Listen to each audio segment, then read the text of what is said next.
The water off the coast of Monaco was a mirror, flat, reflective, the kind of calm that makes crew nervous because it never lasts. Just before sunrise, when the sky held that brief violet glow between night and morning, a yacht sat at anchor in complete darkness. No lights, no movement on deck.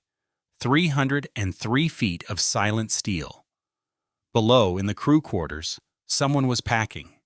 Not frantically. Methodically. The way you pack when you've already made the decision, and there's no point rushing what's already done. A deckhand from New Zealand. 19 months aboard. He'd seen things. Heard conversations through ventilation grates that weren't meant for his ears. Watched men in suits arrive at odd hours, their faces tight with something that looked like fear dressed up as business. He folded his uniform slowly, placed it on the bunk, and wondered if anyone would notice he was gone before the sun came up. They wouldn't. The yacht had been anchored for 17 days. The owner hadn't stepped aboard in 11. The captain received instructions by satellite phone from someone who wasn't the owner, but spoke with authority that suggested proximity to power. Keep the vessel ready, maintain full crew, wait for further orders. No one said what they were waiting for. No one had to. When a man who built his fortune on understanding systems, on seeing patterns invisible to others, suddenly goes silent, the silence itself is a message. This wasn't abandonment, not yet. But it was something close, something that smelled like the first stages of retreat. The story you think you know about this yacht is incomplete. The public record shows a tech billionaire commissioning a masterpiece, a vessel so advanced, so meticulously engineered, that naval architects still reference it in conversations about what's possible when budget becomes irrelevant. You've seen the photographs, the helicopter landing pad, the pool that could swallow most people's apartments, the tender garage that housed boats worth more than houses. What you haven't seen is what came after, the cascade, the unraveling that began not with scandal or financial collapse, but with something quieter and somehow worse. A shift in power so subtle that by the time it became visible, the damage was already done. This vessel didn't just carry one man's fortune. It was the floating manifestation of a specific kind of genius, the kind that sees the world as a series of problems waiting for elegant solutions. Paul Allen didn't build Tatoosh because he needed another yacht. He built it because the existing vessels didn't meet his specifications for how a modern exploration platform should function. Control. That was always the underlying theme. Control of the technology, control of the experience, control of every variable that separated a good vessel from a perfect one. But here's what no amount of engineering can control. What happens when the person who commissioned the machine is no longer the person making decisions about it? What happened to Tatoosh after Allen's death in 2018 is a case study in how power transfers, how legacies get litigated, how even the most carefully constructed vessels become bargaining chips in struggles that have nothing to do with the ocean. This wasn't a simple inheritance. It was a royal power struggle, dressed in legal language, playing out across multiple jurisdictions, with the yacht itself caught in a limbo that would have seemed impossible given its pedigree.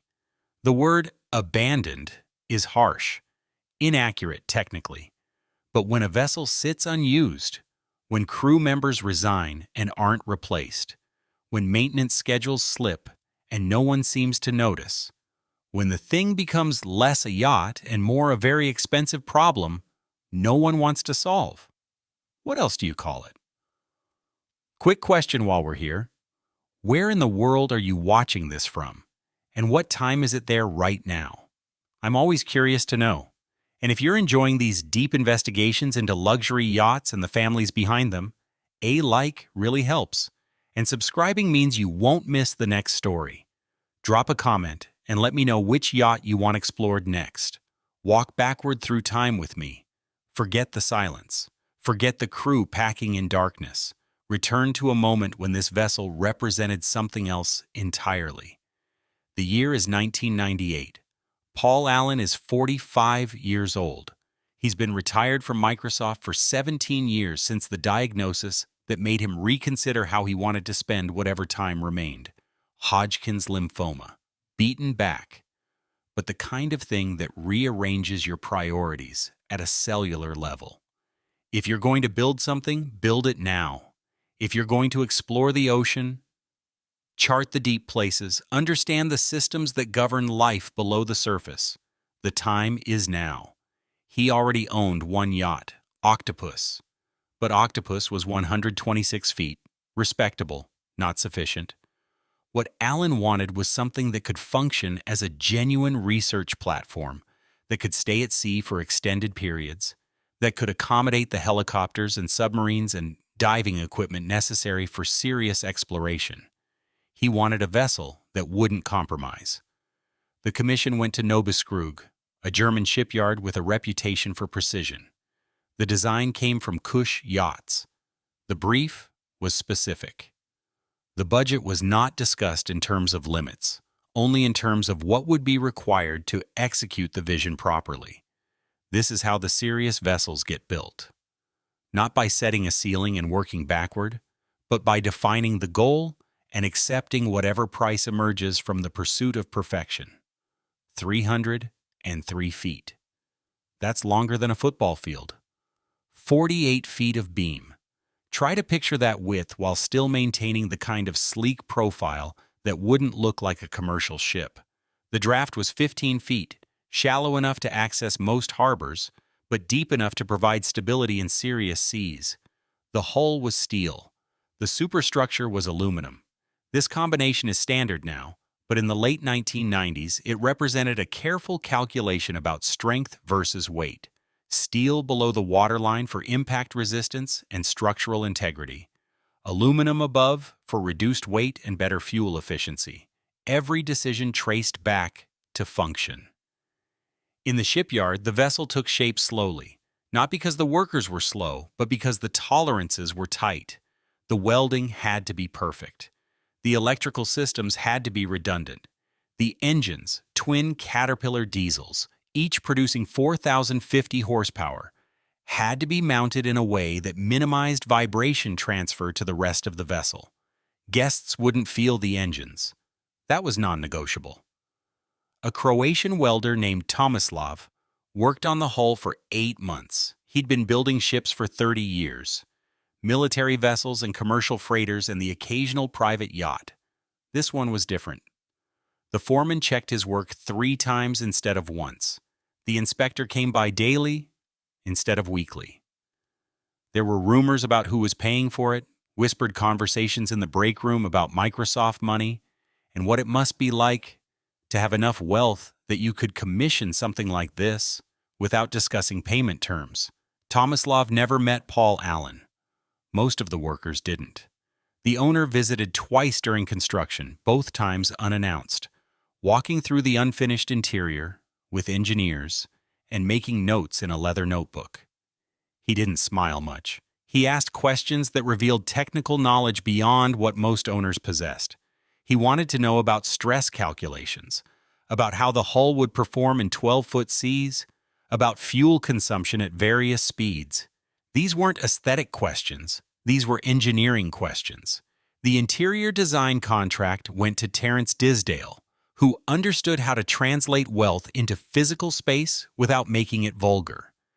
The line between luxury and excess is thinner than most people realize.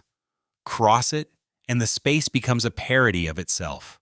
All gold fixtures and marble that screams insecurity. Stay on the correct side, and you create environments that feel inevitable, as if they could exist no other way. Disdale chose materials that would age well. Teak for the decks, because it weathers beautifully and provides the kind of secure footing you need on a moving vessel. Maple and cherry for the interior wood, selected from specific forests where the grain patterns match the aesthetic requirements. Limestone in the bathrooms, not marble. Marble is what people who don't know better choose. Limestone has character, variation, a sense of having been formed by geological processes rather than manufactured for decoration. The main salon stretched 60 feet, Floor-to-ceiling windows on both sides, furniture custom-built to dimensions that matched the space, upholstered in fabrics that could withstand salt air without fading. A Steinway grand piano, modified to include a locking mechanism that would secure it during rough seas. The piano alone cost $200,000. The modification cost another $30,000. 8 staterooms, 20 guests maximum. Each room with its own bathroom, its own climate control, its own entertainment system. The master suite occupied the entire forward section of the upper deck. A bedroom, a study, a private deck, a bathroom with a tub carved from a single piece of stone.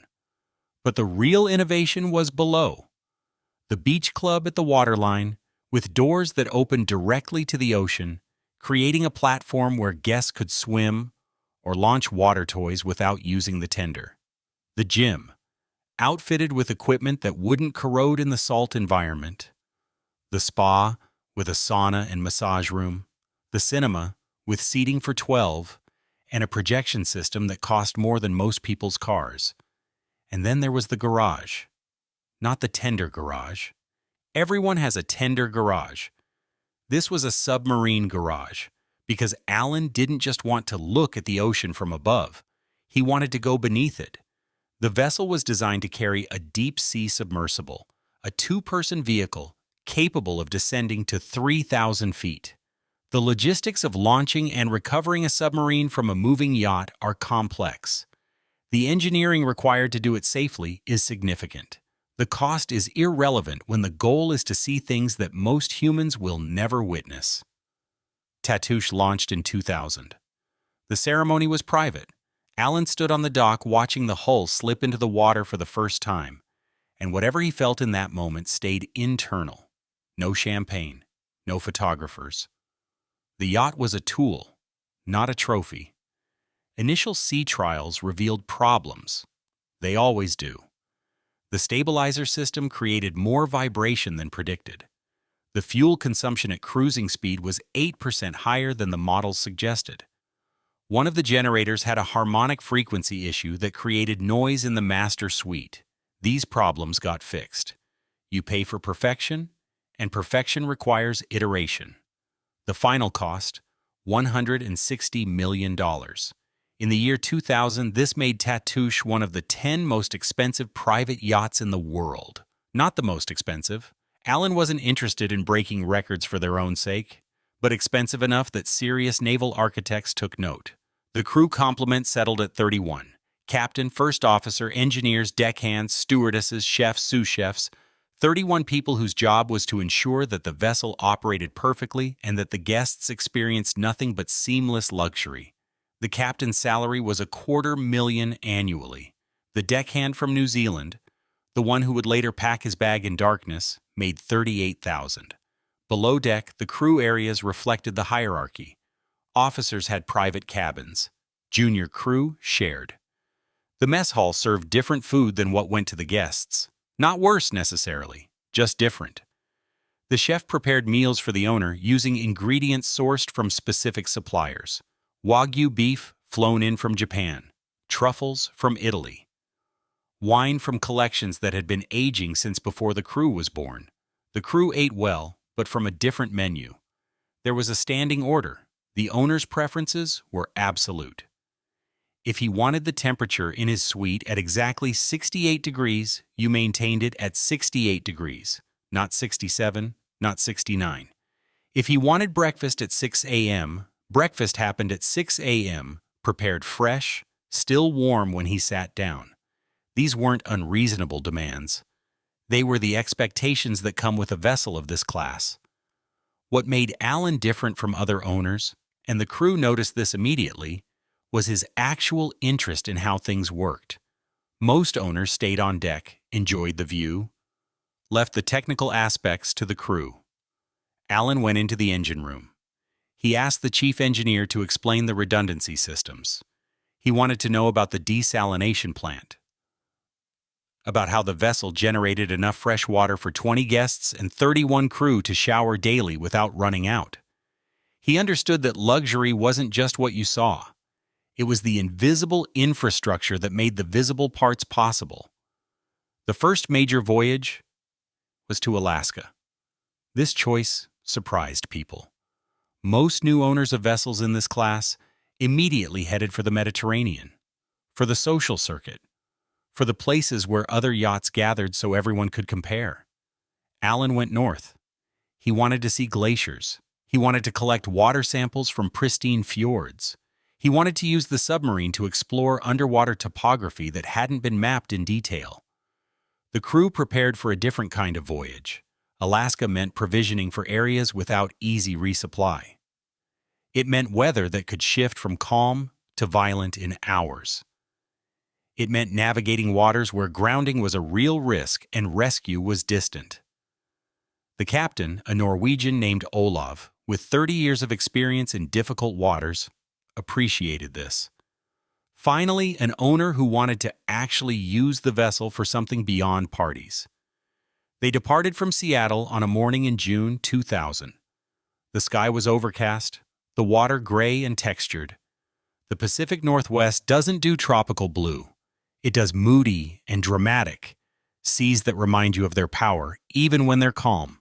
Tatoosh cut through the water at 15 knots, the engines producing a low thrum that you felt more than heard, the wake spreading white behind them. Alan spent the first 2 days in the study, working on projects the crew didn't understand and didn't ask about. He emerged for meals, ate efficiently, asked the crew about their backgrounds, their experience, what they thought of the vessel. These conversations had the quality of technical assessments rather than small talk. He was gathering data about the human systems that made the yacht function. Off the coast of British Columbia, they encountered a pod of orcas, 20 or more, traveling north in formation. Alan came to the bridge, stood at the window watching. He didn't speak. The crew had learned to recognize when silence meant focus rather than displeasure. The captain slowed the vessel, maintained distance, let the whales pass without interference. Alan took photographs with a camera that cost more than the deckhand's annual salary, the kind of camera that could capture detail in low light, that could freeze the moment of a breach with perfect clarity. Later in the salon, he showed the images to the crew, not condescending, sharing. The photographs were technically perfect and emotionally hollow in the way that perfect documentation often is. Beautiful, yes. But missing the experience of being there, of feeling the water vibrate when a whale surfaced close enough to spray the deck.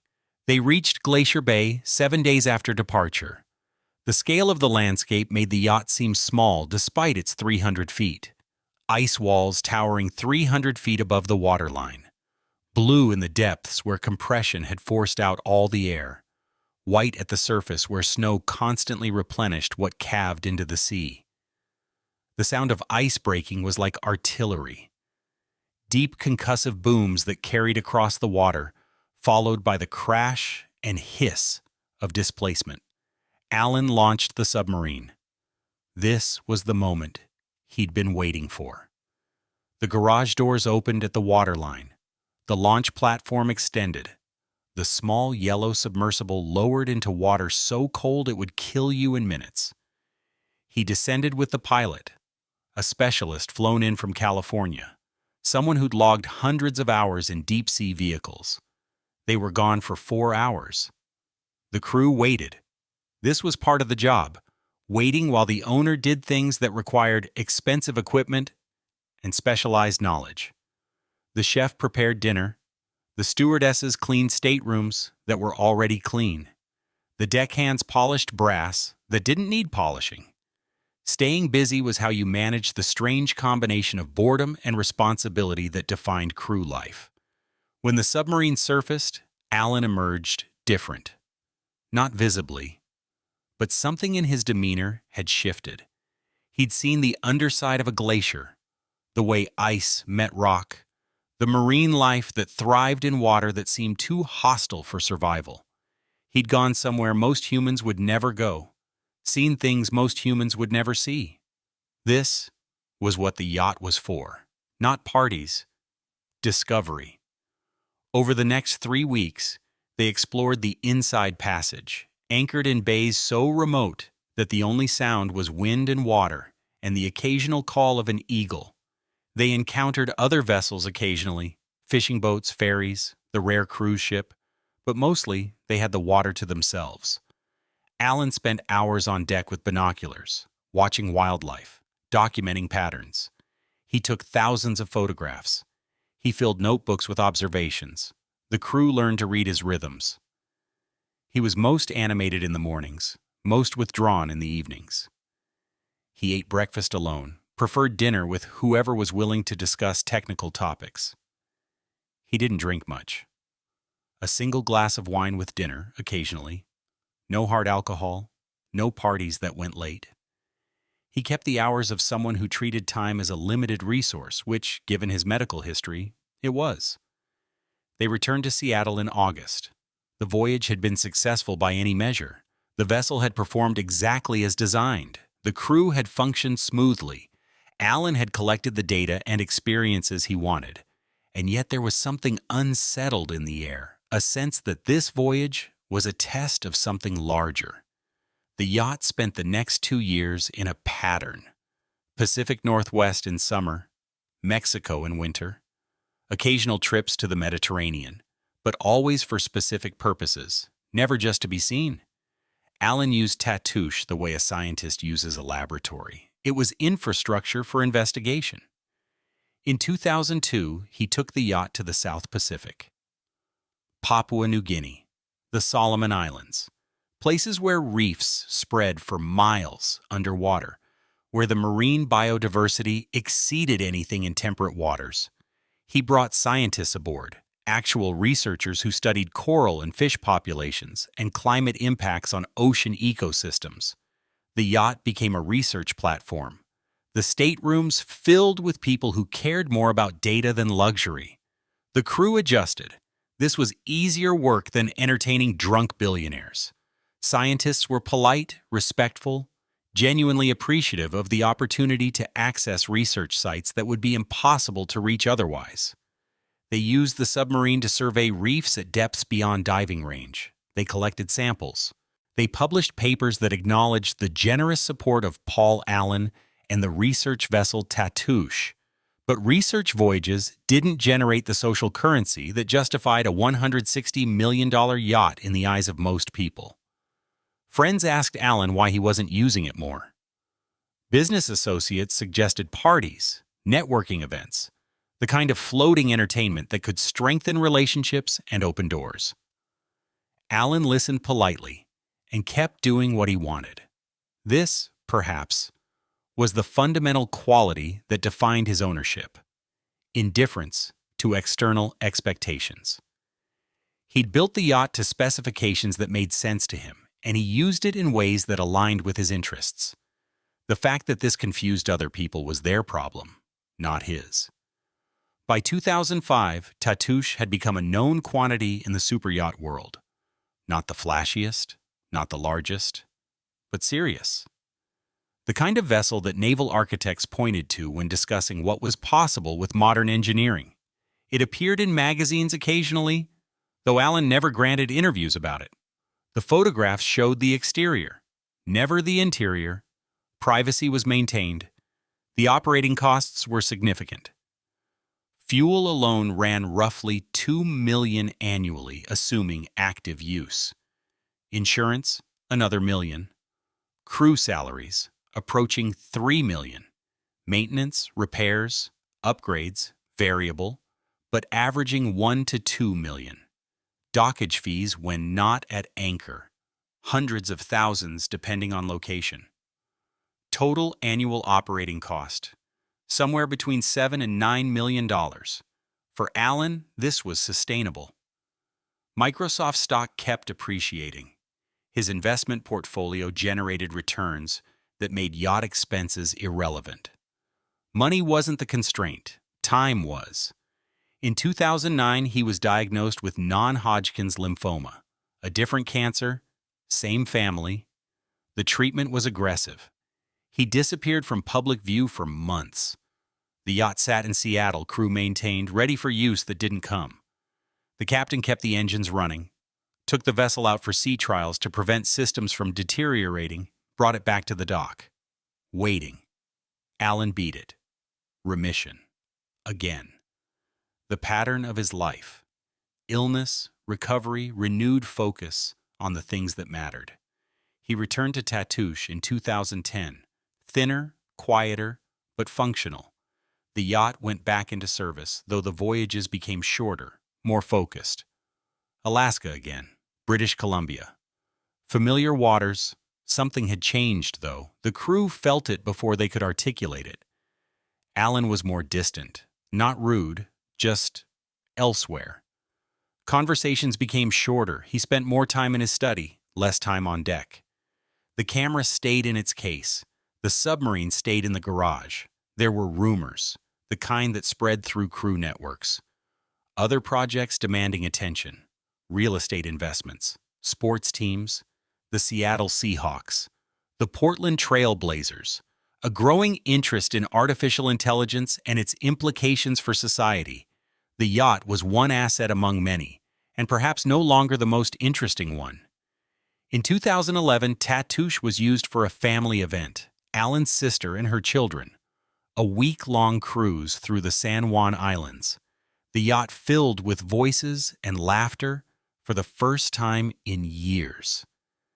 Children ran on decks designed for contemplative solitude. The crew adapted, put away the expensive glassware, brought out the pool toys, turned the research vessel back into a luxury yacht. And it worked. The sister enjoyed it. The children loved it. Allen seemed pleased in his reserved way. But when they departed, the silence that returned was deeper than before. The yacht had demonstrated it could function as intended. The question was whether that function still aligned with what the owner needed. The years blurred. 2012, 2013, 2014. The yacht saw less use. Months would pass between voyages. The crew's anxiety grew. In the superyacht world, an unused vessel is a condemned vessel.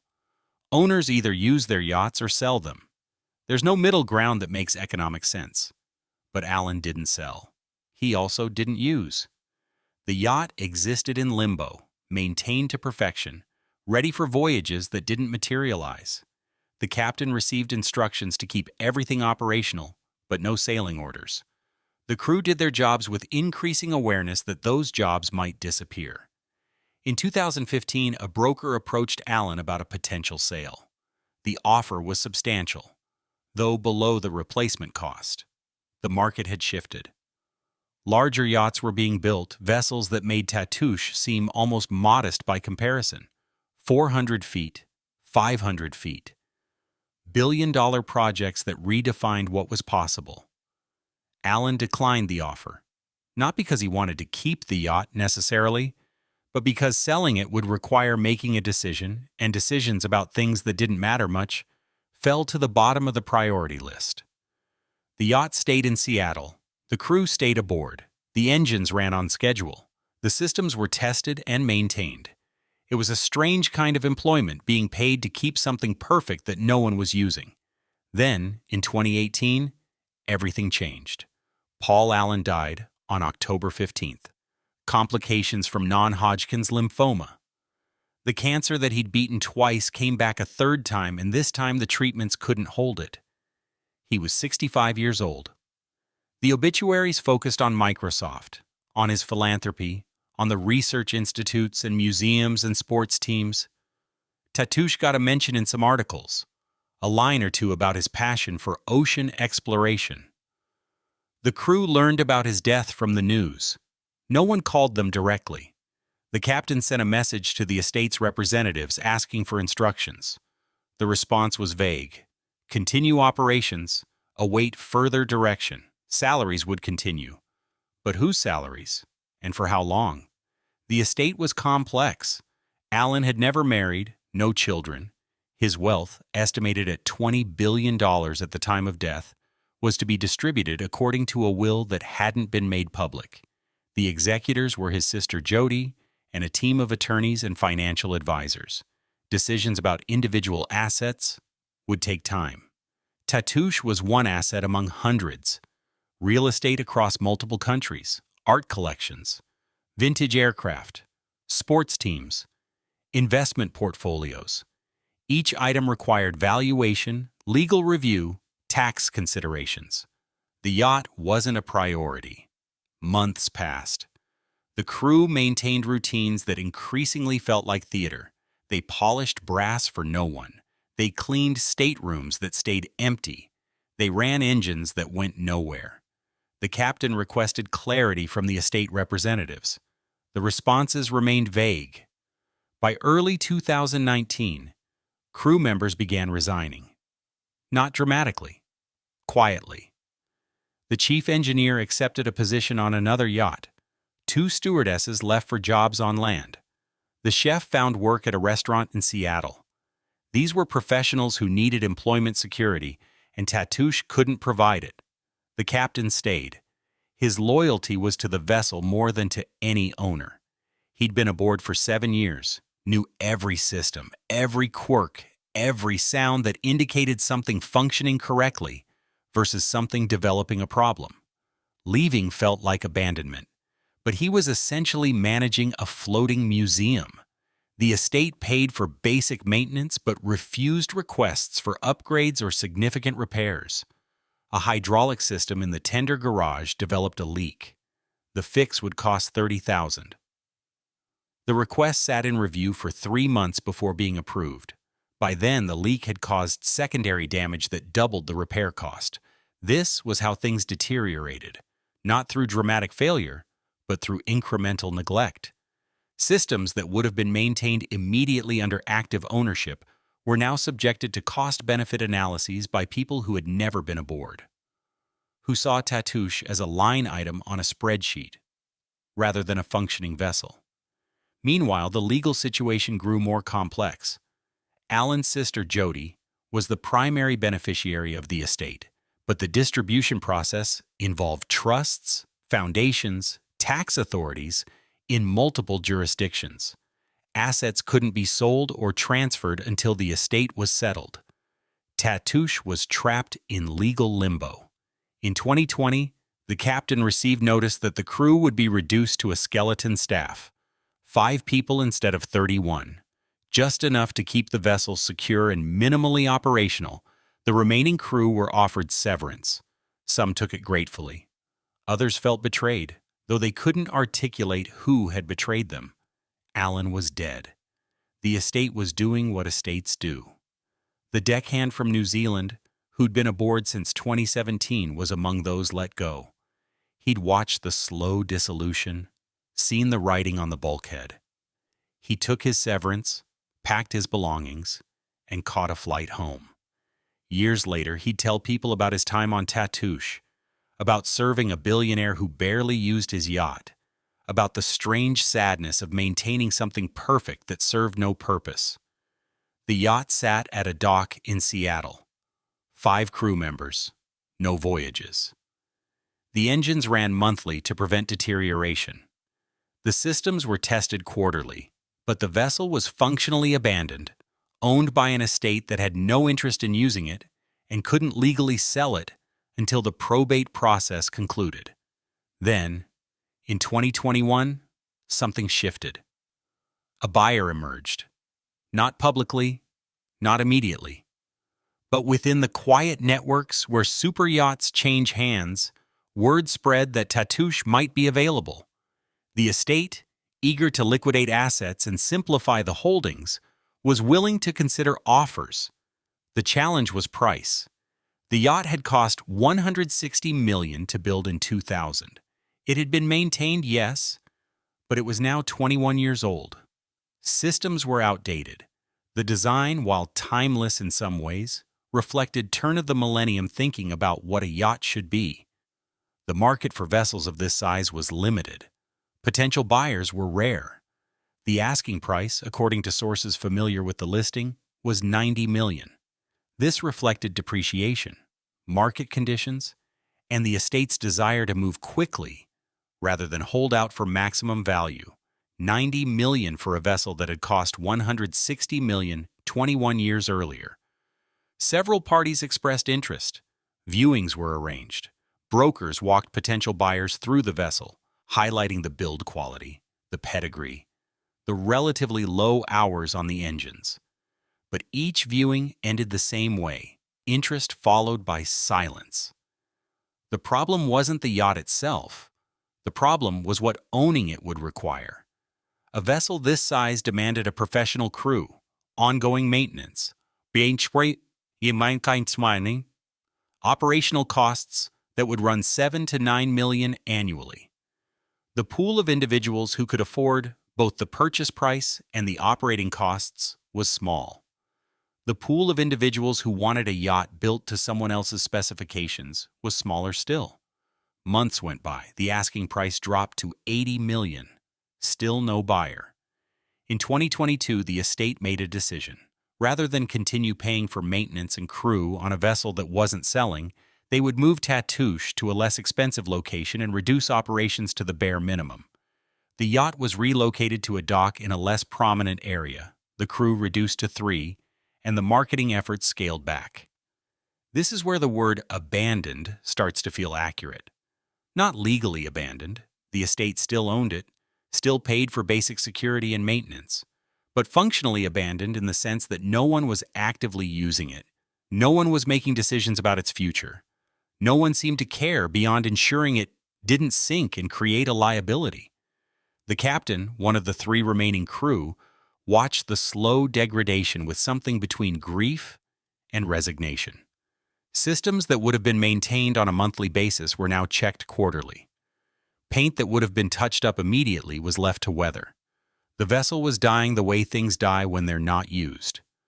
Slowly, almost imperceptibly, but inevitably. And then, in late 2023, news emerged. A sale. Finally. After 5 years of limbo, someone had purchased Tatoosh. The buyer's identity wasn't immediately public, as is common with superyacht transactions. Speculation ran through industry circles. Another tech billionaire? A hedge fund manager? Someone from the Middle East or Russia? The guesses reflected the limited universe of people who could afford such a vessel. The sale price, when it eventually leaked, was reported to be approximately $60 million. $60 million for a yacht that had cost $160 million to build, that had been listed at $90 million just 2 years earlier. The estate had taken a significant loss, but losses were acceptable if they meant finally resolving an asset that had become more burden than benefit.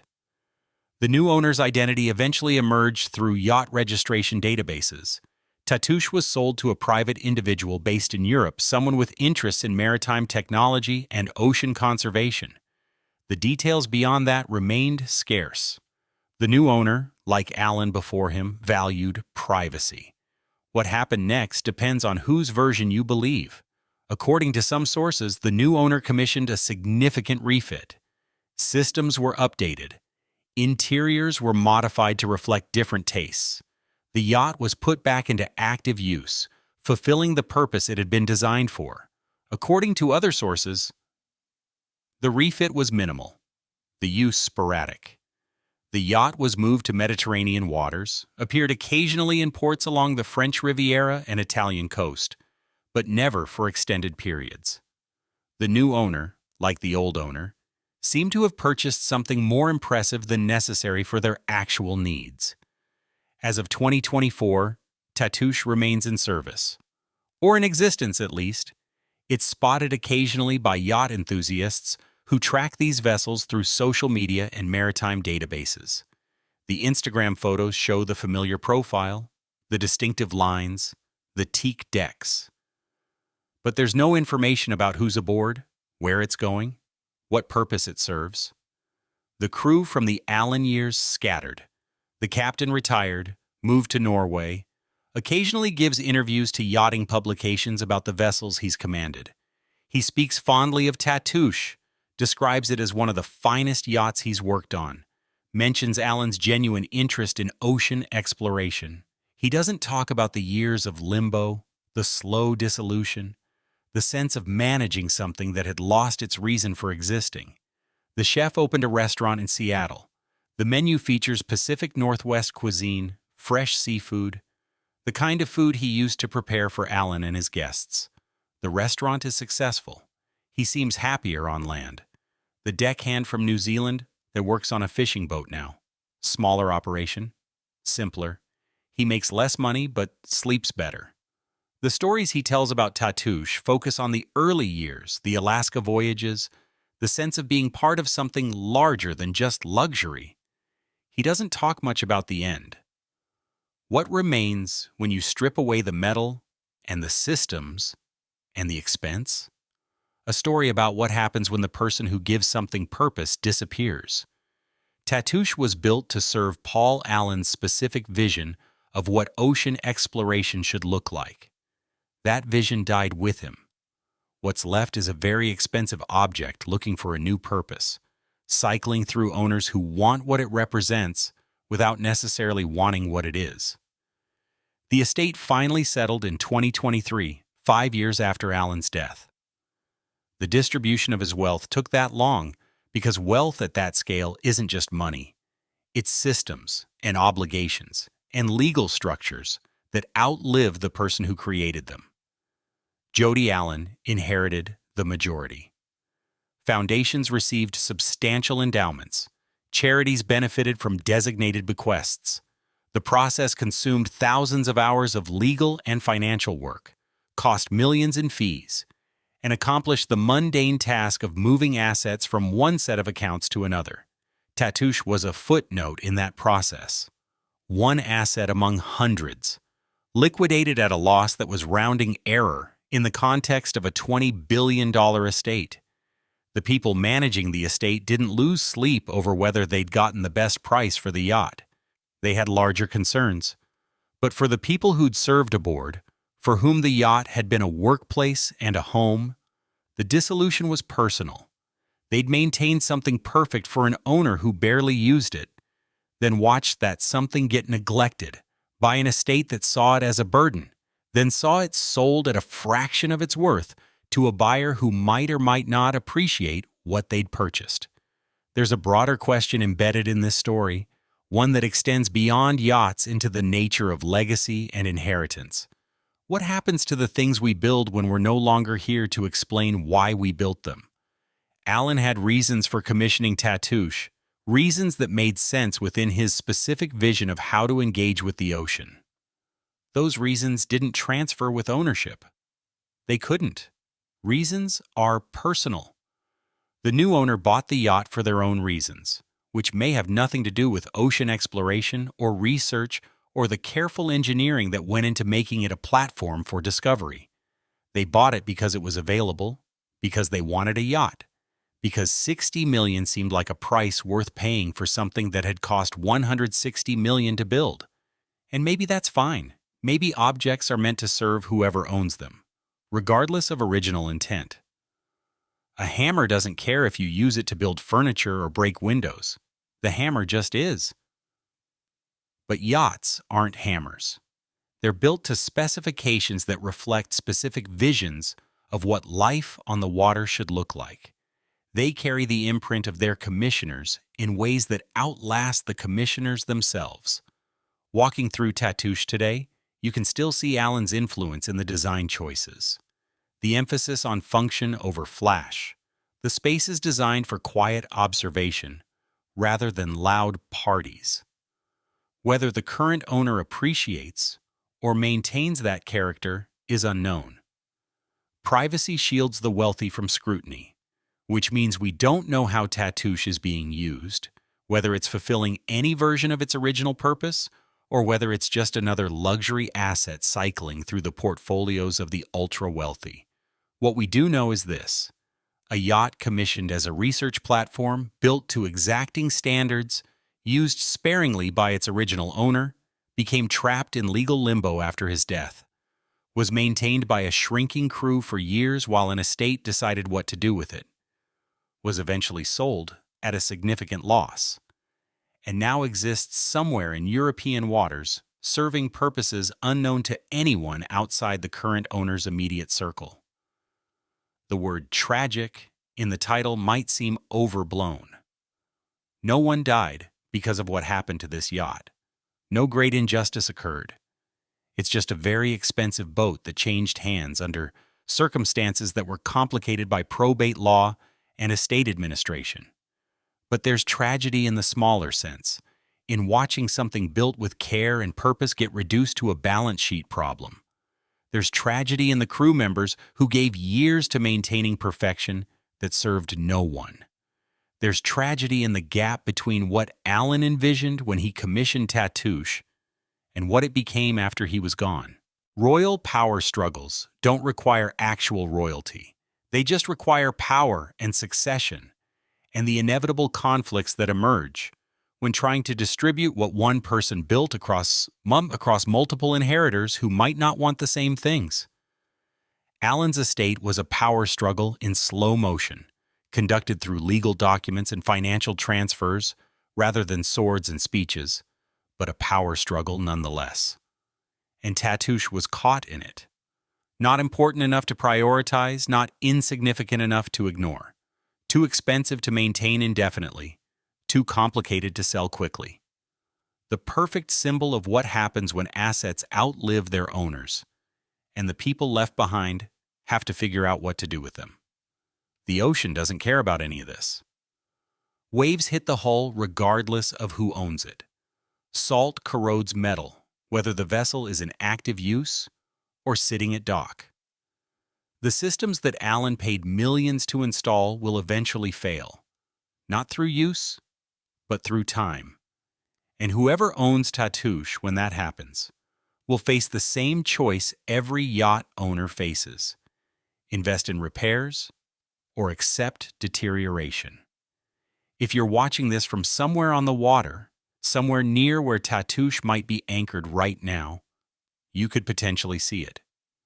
303 feet of steel and aluminum. Still impressive from a distance.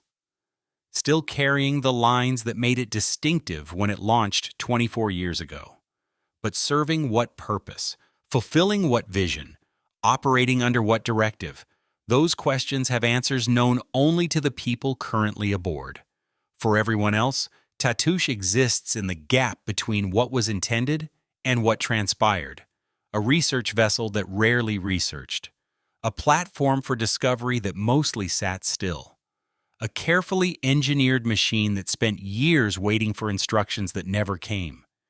And now it moves again, if it moves, carrying a new owner's vision or whims or indifference across waters that don't distinguish between purpose and aimlessness. The ocean accepts all vessels equally. It's only humans who assign meaning to the difference between a yacht used well and a yacht used poorly, or not at all. The crew who served aboard during the Allen years, who knew the vessel when it still served the purpose it was built for, carry memories that will outlast the metal. The Croatian welder who spent 8 months on the hull died in 2019, never knowing what became of the yacht he'd helped build. The captain who managed the limbo years still follows news about Tatoosh, checking databases to see where it's been spotted, wondering if the current owner appreciates what they purchased. These human connections to the object are what persist after ownership changes, after legal struggles conclude, after the drama of succession fades into the boring efficiency of settled estates. The yacht continues. The people who built it, maintained it, served aboard it, they carry forward the knowledge of what it was supposed to be, what it briefly was, what it became when that purpose dissolved. There's no moral to extract from this, no lesson that applies cleanly to other situations. Just the specific case of one yacht, built for one person's vision, trapped in legal machinery after that person's death, emerging years later, diminished in value but intact in form, now serving purposes unknown. The water off Monaco is calm again tonight. Different water than where we started, but the same quality of stillness. Tatoosh might be there, or in Antibes, or Portofino, or somewhere else entirely. The tracking databases show positions, but positions don't tell you what's happening aboard, who's making decisions, what the yacht is being used for, and perhaps that's appropriate. Allen valued privacy. The vessel he commissioned reflects that value. It continues, in its way, to resist scrutiny, to operate behind the veil that separates the ultra-wealthy from everyone else. We can document its movements, estimate its value, track its ownership changes, but we can't know what it means to the people aboard, whether it's fulfilling any vision beyond simple possession. What we can know is what happened in the years between Alan's death and the eventual sail. The slow entropy, the devoted crew maintaining systems for no one, the estate representatives who saw a problem to solve rather than a vessel with history and purpose, the brokers who struggled to find buyers for something too specific, too expensive, too caught between categories. That period is documented. The rest is speculation and occasional sightings and registration databases that tell you ownership without telling you anything that matters. The yacht exists. That's verifiable. Everything else is interpretation, filling gaps with assumptions about what wealthy people want, what inherited assets represent, what happens when vision transfers from the dead to the living and gets diluted in the process. If there's anything to take from this, it's the reminder that even objects worth hundreds of millions of dollars are, in the end, just objects. They don't carry meaning inherently. They require humans to invest them with purpose. When those humans disappear, the purpose goes with them, and what remains is metal and systems and the slow work of decay that affects all things equally, regardless of what they cost to build. Tatoosh was built to last. It's lasting. But lasting and thriving are different states, and the difference between them is measured not in engineering, but in use, in purpose, in the presence or absence of someone who cares about more than just ownership. The hull groans, not the gentle creak of wood on water, but something deeper, steel under stress, the kind of sound that means something's wrong, or something's changing, or something's ending even as it continues to exist. Somewhere a crew member notices, or doesn't. The sound happens regardless. The ocean continues, the yacht continues, and the story continues, unfolding in ways that won't be documented, won't be known, won't matter to anyone except the people directly involved and the few who pay attention to what happens when great wealth meets greater mortality and leaves behind questions without answers.